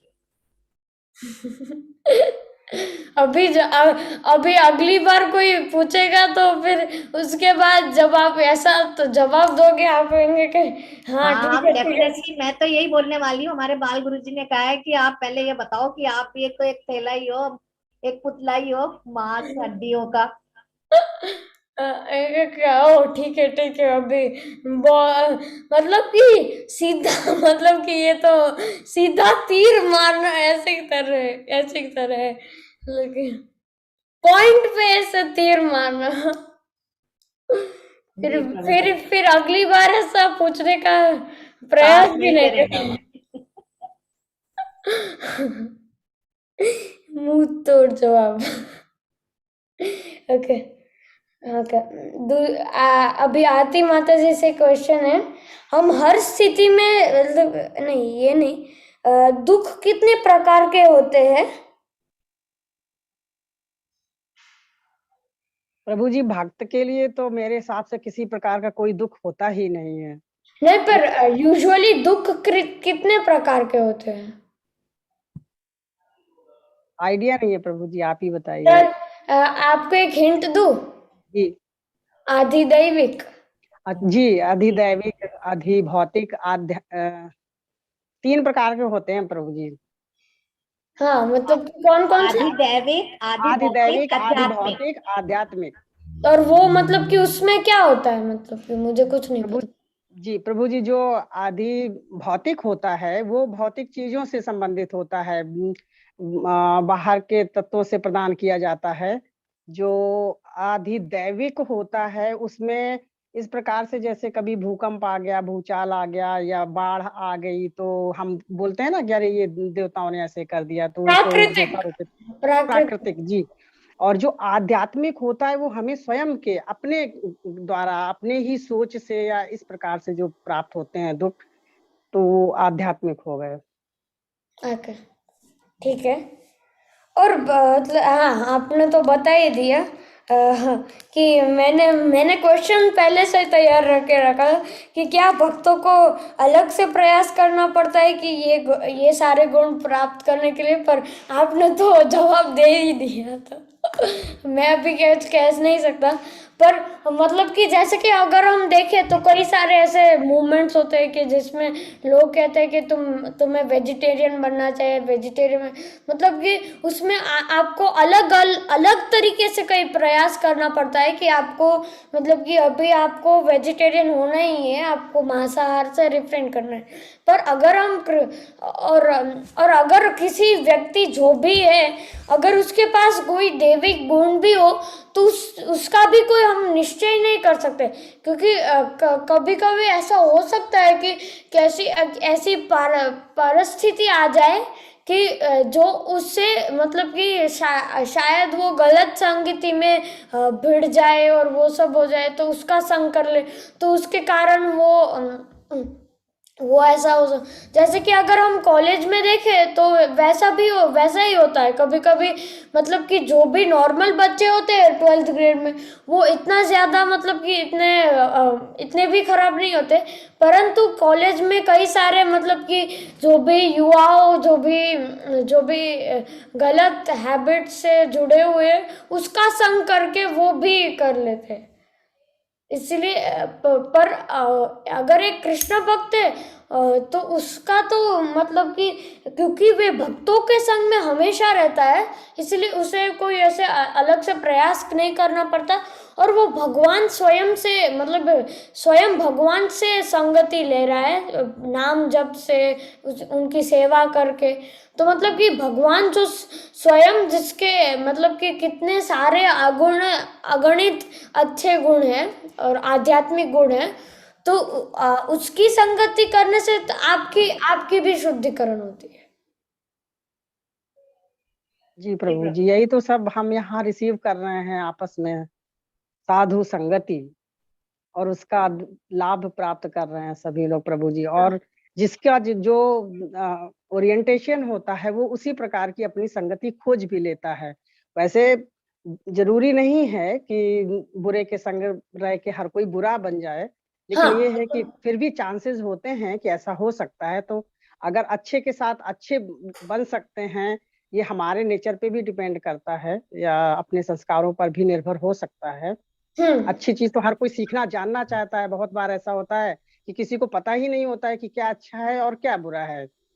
जैसे वो वाल्मीकि ऋषि थे, तो पहले वो रास्तों में लोगों को मार पीट कर लूट करके अपने घर का भरण पोषण, जी प्रभु जी, जब पता चल गया उनको कि ये गलत है, तो उन्होंने उस मार्ग को हमेशा के लिए त्याग दिया। तो संगति का असर होता है। पर और हम इसका लोग मतलब नहीं है कि अज्ञानता में आपको कर्म नहीं मिलेंगे। जैसे कि अगर हम देखें तो मतलब कि इंडिया में मतलब कि गाड़ी किस साइड से चलाई होती है, मतलब कि मैं भूल गई। लेफ्ट लेफ्ट हाँ, लेफ्ट साइड से होती है मतलब कि पर क्या होता है कि अमेरिका में राइट साइड से होती है। तो कभी कभी अगर मतलब कि अगर कोई नया नया अमेरिका में आया है और उसे ये रूल पता नहीं है कि अगर हमें हमेशा राइट पे रहना चाहिए, तो फिर इसका मतलब ऐसा नहीं है कि उसे फाइन नहीं मिलेगा, फाइन तो उसे मिलेगा ही। तो वैसे ही अज्ञानता में अगर कोई भी ऐसा कर्म भी हो जाए तो उसका भी फल तो आपको भुगतना ही होगा। बिल्कुल प्रभु जी, कर्म का फल तो ऐसा है कि वो अपना पीछा करते करते उसको ढूंढ ही लेगा, और वो फल तो भोगना ही भोगना है। और ऐसा भगवान के मतलब कि ऐसा सिस्टम मतलब कि इतनी खराब नहीं है कि अरे अरे मतलब कि अरे इसका फल है ना आपके बैंक अकाउंट में चला गया, अरे अरे भूल भूल हो गई, सॉरी सॉरी सॉरी सॉरी, हाँ मैं अभी अभी रिप्लेस कर देता हूँ। और नहीं नहीं, अरे अरे अरे अरे आपको कैसे अच्छा है इतना फल मिल गया, आपने तो इतना दुष्कर्म किए थे, आपको तो मतलब कि उसके अच्छे कर्म, उससे अच्छे फल आपको मिल गए, सॉरी सॉरी सॉरी भूल हो गई, सॉरी सॉरी, अगली बार ऐसा नहीं होगा। नहीं, भगवान के ऐसा में ऐसा होता ही नहीं कि अरे रे ये भूल हो गई, भूल तो होती ही नहीं। इसलिए जो भी आपको कर्म करते हैं वैसे ही आपको मिलता है। जी प्रभु जी, अब इंसान तो अपनी सीमित इंद्रियों से जैसा सोच पाते हैं वो वैसा सोचते हैं, पर भगवान के यहाँ से तो ऐसा कोई पक्षपात किसी के लिए होता नहीं है। और जो हाँ सोच रहा है तो इसका मतलब है कि उसकी इंद्रियों में कुछ तो ऐसा है जो दूषित हाँ, है, अरे जो सामने वाले पर ब्लेम कर रहा है कि उसके साथ ऐसा है। उसको सोचना चाहिए कि मैं भी उसके पूर्व जन्मों के कर्म इतने अच्छे रहे हों, प्रारब्ध उसका वो रहा हो, या इस जन्म में उसने इतने अच्छे वो किए हैं कि उसका फल उसको मिल रहा है। धैर्य से काम लेना चाहिए, अभी नहीं तो अभी के फल के तो कम से कम हम उनका कर्म फल त्याग करके आगे के उसके लिए हाँ अपनी भूमिका बना सकते हैं जीवन की हाँ, दशा दिशा। ठीक है। फिर श्री हरिप्रिया माता जी को तीसरा प्रश्न, ठीक है। अर्जुन ने इस 12वें अध्याय में ही ऐसा कोई प्रश्न क्यों पूछा, मतलब अभी क्या इतनी जरूरत थी। प्रभु जी, क्योंकि 12वें में इसलिए पूछा, अगर हम 11वें में देखें तो वहां पर प्रभु ने उनको अपना यूनिवर्सल यानी सर्वोच्च जिसे कहते हैं ना विराट स्वरूप दिखाया था, विश्व रूप। सॉरी विश्व विराट रूप ना, तो हाँ वो उसको देख के अर्जुन के भय मतलब मन में जिसे कहते हैं ना एंजाइटी फियर, मतलब वो उससे रिलेट नहीं कर पा रहा था। अगर आप देखें तो उसमें वो लिखता है, फिर प्रभु से विनती करता है कि उस स्वरूप देखने के बाद में कि आप मुझे पुनः अपने श्याम सुंदर रूप में आ जाएं और मुझे दिखाएं, क्योंकि उनको देख के वो थोड़ा सा एंग्शियस विचलित एंग्जाइटी वाला हो गया था।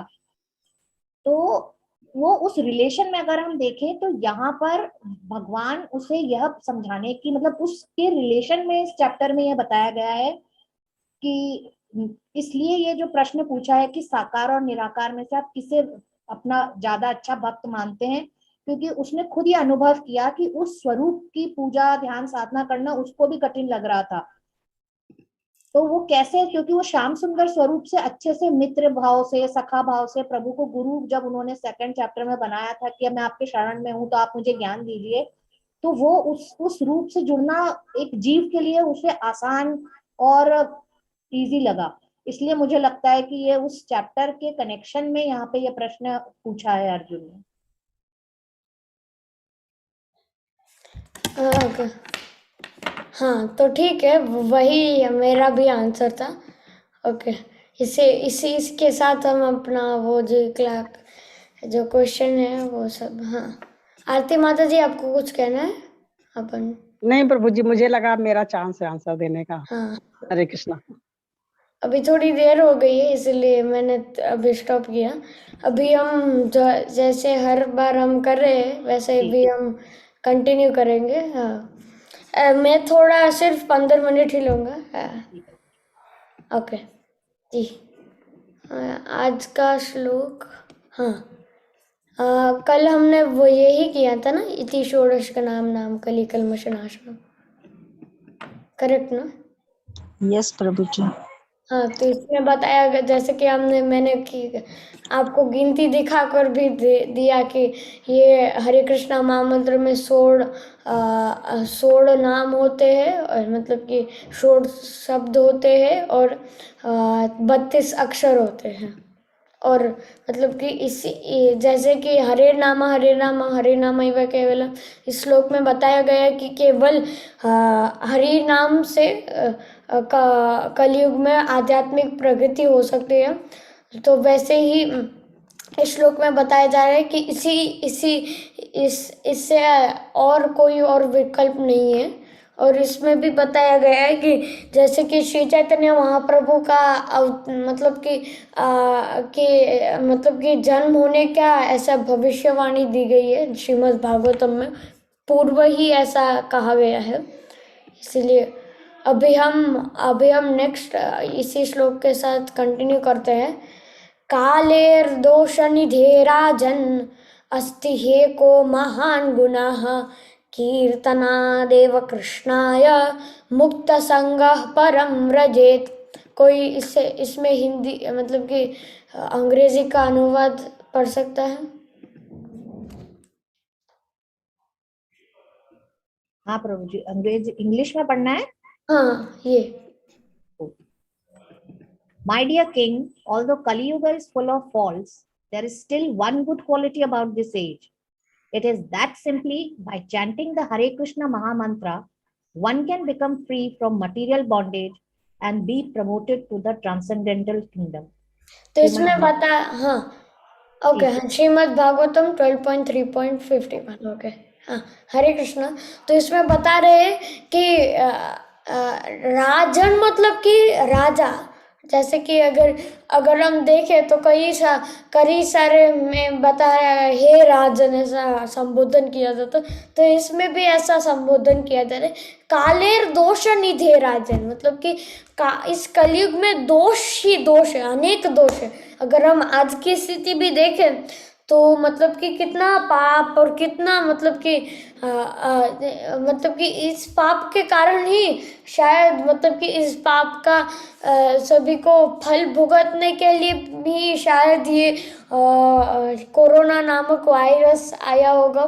क्योंकि भगवान मतलब कि इतना बहुत सारा फिर पर जे बहुत सारा मतलब कि ये आजकल पाप हो रहा है, और मतलब कि अगर हम देखें हर जगह मतलब कि कोई ना कोई कुछ ना कुछ हो रहा है। हर मतलब कि नियमों का उल्लंघन किया जा रहा है। जैसे कि धर्म के 4 स्तंभ है। किसी को पता है 4 स्तंभ कौन से हैं? हाँ प्रभु जी, जी, मालूम है। धर्म, अर्थ, काम, मोक्ष। और वो तो 4 पुरुषार्थ है, मैं 4 स्तंभ के बारे में बता रहा हूँ। अ, अ, दया, अच्छा, दया, क्षमा, धैर्य, ये थे ना। दया, एक तो दया है, फिर क्षमा है, हाँ क्षमा है, नहीं धृति का एक धृति संस्कृत में धैर्य। और किसी और को पता है? एक तो दया है, उसके बाद प्रभु जी यज्ञ, तप, दान और सत्य। नहीं नहीं, वैसा नहीं पूछ रहा हूँ। मतलब कि 4 स्तंभ, मतलब कि जो भी ऐसे जो चार मतलब कि अगर हम 4 रेगुलेटिव प्रिंसिपल्स देखें तो उसको जो काटने वाले जो भी 4 स्तंभ है ना, हाँ ना, सत्य, दान, पवित्रता, ध्यान, हाँ हाँ हाँ, शायद यही होगी। सत्य, तपस्या, यस, यज्ञ, दान यज्ञ, और दान।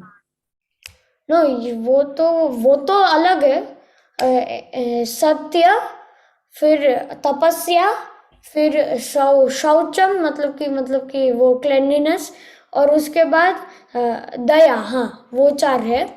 तो जैसे कि अगर हम हाँ, ओ यज्ञ, तप, दान, ओके वही है। ओके, मुझे लगा कोई और।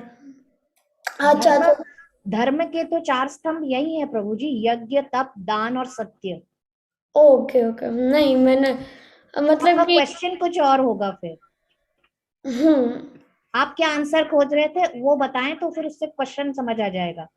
हाँ, तो मेरा मतलब है कि जैसे कि अगर हम देखें तो मांसाहार से हमारा जो भी दया होता है वो मिट जाता है हाँ, नो वो तो 4 पुरुषार्थ है। ओके ओके, वैसे भी हमें मिल गए। हाँ, तो 4 स्तंभ मतलब कि 4 अगर हम रेगुलेटिव प्रिंसिपल्स देखें उससे 4 स्तंभों की हम मतलब कि सुरक्षा करते हैं।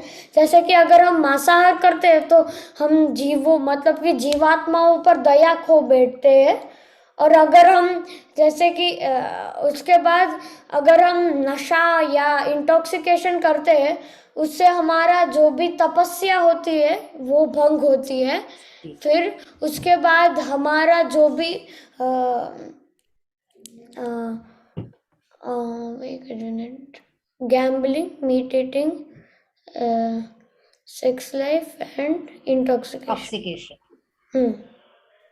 हाँ, गैम्बलिंग से और जो भी जुआ खेलने से हमारा सत्य मतलब कि भंग होता है। और मतलब कि इलिसिट सेक्स करने से हमारा जो भी क्लेanलीनेस या वो है वो नष्ट होता है। तो 4 ये मतलब कि 4, नियामक सिद्धांत कहते हैं इनको, रेगुलेटिव प्रिंसिपल्स यानी नियामक सिद्धांत। हाँ हाँ, जी, ये इससे 4 नियम हमें फॉलो करने होते हैं। हाँ तो मतलब कि ये इससे पता है। ये 4 स्तंभ टूटते हैं, इसीलिए हमें ये 4 मतलब कि 4 नियमों का पालन करना चाहिए। तो इसलिए क्योंकि अगर हम देखें तो आजकल में तो ये 4 ही ये सब कुछ हो रहा है।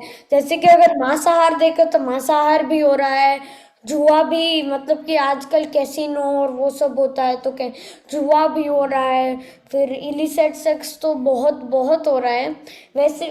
और एक बहुत मतलब कि दुख देने की बात यह है कि आजकल का जो भी बॉलीवुड या रील सिनेमा का जो भी इंडस्ट्री है वो भी ये इनडायरेक्ट वे में यही प्रमोट कर रहे हैं जो, और मतलब कि जिसमें ये जो मतलब कि ये बहुत ही दुखदाई बात है, क्योंकि मतलब कि एक प्रकार का नारी का अपमान हुए कि मतलब कि ऐसे ऐसे करके दिखाना। मैं ज़्यादा बात नहीं करना चाहता हूँ इसके बारे में। हाँ, तो आगे बढ़ते हैं। तो मांसाहार, जुआ, फिर इलिसिट सेक्स, और उसके बाद आता है नशा। हाँ, नशा से नशा भी हो रहा है, जैसे कि हम देख सकते हैं कई लोग नशा से बहुत ही एडिक्टेड होते हैं और ये सब। तो मतलब कि हर प्रकार के पाप आजकल हो रहे हैं, मतलब कि गौ हत्या तक भी आजकल हो रहा है। तो मतलब कि ये बहुत इसीलिए बताया गया है कि काले और दोष निधे राजन का कलयुग में बहुत मतलब कि दोष ही दोष है। अगर हम चारों ओर देखें तो पाप ही पाप है। दो लोगों में लोग कितने नीच मतलब कि अब इस भौतिक मतलब कि भौतिक संसार में रहकर बहुत ही निचले स्तर पर जा रहे हैं। यस प्रभु जी। इसीलिए ऐसा कहा गया। फिर अस्ति है को महान गुना, मतलब कि अगर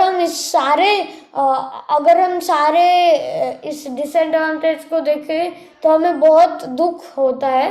पर अभी जैसे कि हर दुख मतलब कि हर दुख के पीछे एक सुख थोड़ा सा मतलब कि अच्छा भी होता है। अगर हर कोई मतलब कि बुरा इंसिडेंट होता है, उसके पीछे भगवान का कोई अच्छी मंशा भी होती है। तो वैसे ही इस कलयुग में बहुत सारे दोष होने के बाद भी एक जो है महान गुण, इसके कारण कलयुग विशेष है और इसके कारण कलयुग में धर्म की पुनः स्थापना हो सकती है। अस्ति है को महान गुना, महान मतलब कि ये ना एक मतलब कि साधारण गुण नहीं, महान गुण है ये, मतलब कि सबसे बड़ा गुण है। कीर्तना देव कृष्णाय मुक्त संग व्रज परम व्रजेत, मतलब कि केवल भगवान का कीर्तन करने से, मतलब कि कितना इजी प्रोसेस है। सिर्फ हमें हरे कृष्णा महामंत्र का जाप करना है, मतलब कि कितना सिंपल है। अभी भी हम कर सकते हैं, कहाँ भी कर सकते हैं, जब मन चाहे तब कर सकते हैं। हरे कृष्णा कृष्णा कृष्णा हरे हरे, हरे राम राम राम हरे हरे। बस इतना ही तो करना है, इससे ज्यादा तो करना ही नहीं। और इतना छोटा सा प्रयास, इतना मतलब कि सिर्फ इतना प्रयास करने से मुक्त संग परम व्रजेत, मतलब कि हमें मुक्ति मिल, मतलब कि इस जीवन और मृत्यु के चक्र से मुक्ति मिल सकती है। तो मतलब कि इतना छोटा प्रयास करने से हमें इतना बड़ा फल मिल सकता है। तो जैसे कि कल मैंने कहा था भक्ति की सेल लगी हुई, तो आज भी मतलब कि यही एम्फोसाइज हो रहा है कि ये भी मतलब कि अभी भी जैसे कि ये भक्ति की सेल लगी हुई है, आप कृपया करके इसका पूर्ण तरीके से लाभ उठाइए।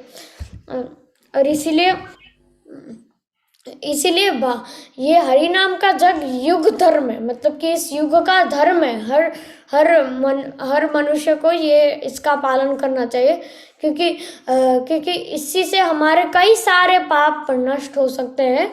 और हमें मतलब कि बहुत मतलब कि सिर्फ हरे कृष्णा महामंत्र का जप करना है, बस इतना करना है, फिर भी लोग नहीं कर रहे। वही प्रॉब्लम होता है कि इतना मतलब कि भगवान ने इतना सिंपल, इससे ज्यादा सिंपल भगवान क्या बना सकते हैं। मतलब कि अगर भगवान सबसे पहले कह रहे कि हाँ चलो तपस्या कर लो, लेकिन तपस्या तो हो मतलब कि फिर भगवान को पता चला कि इनका मन तो इतना भटकाया है, तपस्या तो बहुत बहुत दूर की बात है।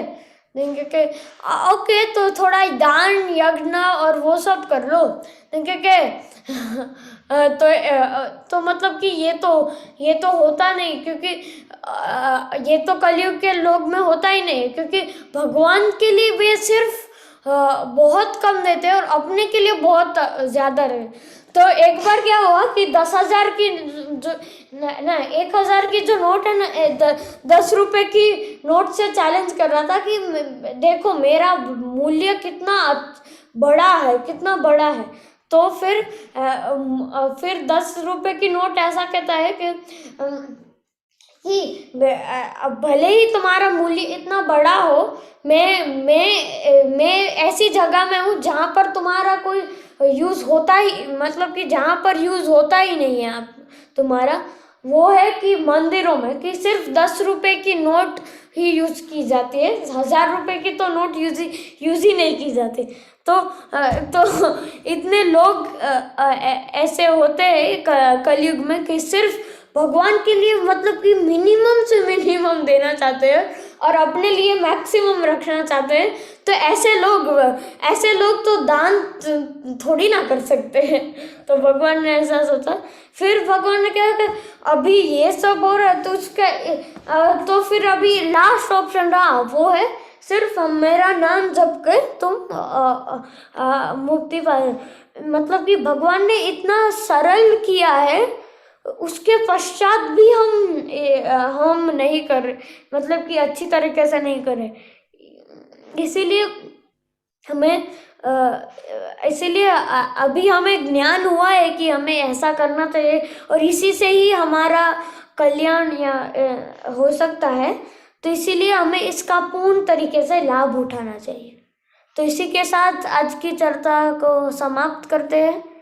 अभी किसी को कोई और प्रश्न है, कुछ और ऐड करना है, जो भी है,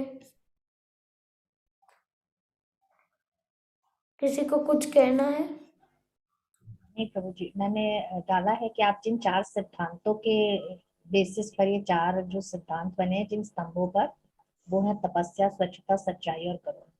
तो हाँ वो भी सही आंसर है। हाँ और में जो प्रभुपाद ने जिस बेसिस पर ये 4 नियामक सिद्धांतों की स्थापना की है, वो ये 4 स्तंभ है। हाँ करुणा, हाँ वही मुझे यही चाहिए था, पर मुझे मैंने चैट में डाला है। यह आवश्यक है, अनुसरण करना चाहिए। पहले सामान्य मानव होने के लिए इन नियमों सिद्धांत का पालन करना आवश्यक है। ओके। स्वच्छता। हाँ, तो एक बार ऐसा हुआ कि मतलब कि गोलोक के में एंट्री करने के लिए आपको 100 पॉइंट्स चाहिए। तो फिर एक भक्त आया, हाँ देखो देखो ये मेरी टिकट है, मेरे गोलोक में एंट्री है। क्योंकि फिर जो द्वारपाल है वो कहते हैं कि इस गोलोक के लिए तो आपको 100 पॉइंट्स चाहिए। तो आपका मतलब कि कहाँ से आपके पास 100 पॉइंट्स है? क्योंकि हाँ मैंने जपा की है। क्योंकि दिखाओ इनकी जपा कैसी हुई है। आधे समय तो आप नींद ही कर रहे थे, बातचीत कर रहे हैं और कभी कभी घृणा से ऐसे कह रहे, हरे कृष्ण कृष्ण कृष्ण हरे राम तीर लगे उस पर, राम राम हरे हरे। और ऐसा आपने जपा किया है। तो इसके लिए आपको ज्यादा पॉइंट्स नहीं मिलेगा, सिर्फ 2 ही मिलेंगे। क्या अभी 2 ही मिलेंगे? क्योंकि हाँ मैंने मंगला आरती अटेंड की थी कभी कभी। क्योंकि हाँ मंगला आरती तो कभी कभी आपकी सपने में ही हो जाती है। तो कि इसके लिए ओके, तो ठीक है, इसके लिए मिलने भी नहीं चाहिए, पर फिर भी हम 2 पॉइंट्स दे रहे हैं। Okay 4 points. अभी बाकी के 96 पॉइंट्स कहाँ से लाएंगे? क्योंकि फिर मैंने सेवा की है। हाँ मैंने सेवा की है। देखिए बहुत सारी मंदिर में सेवा की है। देखिए सेवा से ज्यादा तो आपने सेवा अपराध किए हुए हैं। तो पर फिर भी इसके पॉइंट्स नहीं मिलने चाहिए, फिर भी हम 2 पॉइंट दे रहे हैं। ओके ठीक है। अभी 94 पॉइंट्स कहाँ से लाएंगे? क्योंकि हाँ मैंने 4 नियमों का पालन किया है। हाँ क्योंकि ये तो काउंट में आता ही नहीं है। भक्ति में काउंट नहीं आता। देखिए इससे तो तुम मनुष्य बनते हो। इससे तो आप में जानवर और मनुष्य में थोड़ी डिफरेंस बनता है। क्योंकि ये तो काउंट होता ही नहीं है। तो हाँ मैंने फिर मैंने श्रीमद् भागवतम के क्लास अटेंड किए थे, क्योंकि उसमें तो आपको आपने ऐसी तरीके से ध्यान दिया है, बहुत अच्छी तरीके से ध्यान दिया है। आधे टाइम तो आप ऐसे नींद में ही होते हो, बासी लेते होते हो, क्योंकि फिर भी आपको 2 पॉइंट्स है। अभी बाकी के 92 पॉइंट्स का क्या करेंगे? तो अभी ये सोच में पड़ गए, अभी क्या करें, क्योंकि फिर उससे गुरु का स्मरण है, जय शिला प्रभुपाद प्लीज मुझे बचा लो। तो फिर उसे कहते हैं कि हाँ अभी आपके हो गए 92 पॉइंट्स और आप अंदर जा सकते हैं। क्योंकि कैसे? क्योंकि वही तो होती है गुरु की विशेष कृपा की, मतलब कि गुरु की विशेष कृपा के कारण ही हमारे, मतलब कि 90% तो कृपा के कारण ही हमारे गोलोका में एंट्री होनी है। सिर्फ हमें 10% में फोकस करना है। अब हमारा जो 10% भी है उसमें हमें पूर्ण तरीके में प्रयास करना चाहिए कि उसमें हम ध्यान ज़्यादा अच्छी तरीके से ध्यान, क्योंकि जो हमारा पाठ है वो सिर्फ 10% है, इसीलिए एटलीस्ट 10% में तो हम हमारा पूरा ध्यान दे सकते हैं ना। तो इसीलिए हमें पूर्ण प्रयास करना चाहिए कि हमारा जो 10% है उसमें साधना में और सेवा में हमें पूर्ण तरीके से ध्यान देना है। और मतलब कि 3 प्रकार के अथॉरिटी होते हैं, गुरु, साधु, शास्त्र, और 3 प्रकार के मतलब कि होते हैं सिद्धांत, सेवा और साधना। ये 3 चीज भक्ति में बहुत इंपॉर्टेंट होती है। सिद्धांत मतलब कि आपका फिलोसफी क्लियर होना चाहिए। साधना मतलब कि आपकी साधना जो भी होती है, हरे कृष्णा महामंत्र का जाप करना, वो सब आता है। फिर सेवा मतलब कि आप जो भी मंदिर में सेवा कर रहे हो वो सब, मतलब कि ये 3 चीज भक्ति में बहुत इम्पोर्टेंट है। और अगर हमें भक्ति के बारे में जानना है तो 3 अथॉरिटी से जाना जाता है। गुरु मतलब कि हमारे जो भी आध्यात्मिक गुरु है, फिर साधु मतलब कि जो भी उसके अलावा जो भी भक्त सीनियर डिवोटी है, वरिष्ठ वैष्णव है, उससे हम जान सकते हैं। जैसे कि हमारे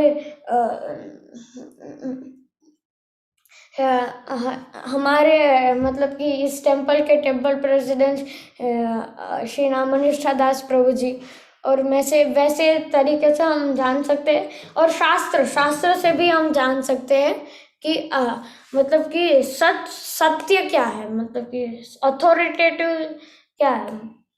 इसीलिए हम ये 3 सोर्स से जान सकते हैं, और ये 3 हमारे भक्ति में बहुत इम्पोर्टेंट होते हैं।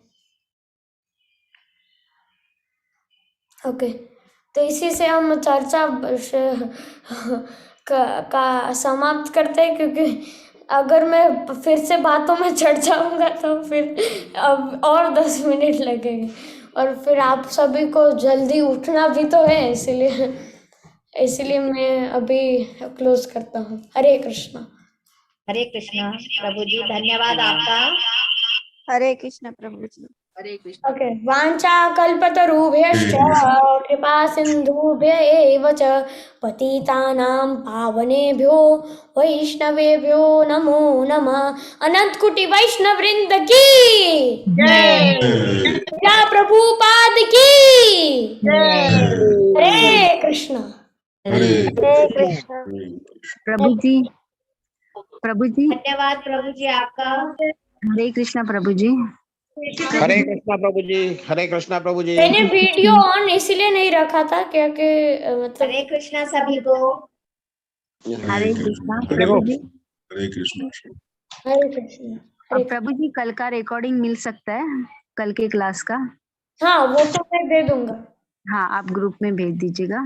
हरे कृष्णा। जब भी वो पहले हफ्ते का भी दे दीजिएगा। हाँ, वो तो दिया है पहले हफ्ते का, मैं आपको देती हूँ माता जी। जी जी, ओके, तो ठीक है। हरे कृष्णा सभी को। हाँ, तो कल का प्रेजेंट, हाँ सॉरी नेक्स्ट वीक है ना अभी तो। हाँ तो ठीक है, नेक्स्ट वीक देख लेंगे। हरे कृष्ण। हरे कृष्णा।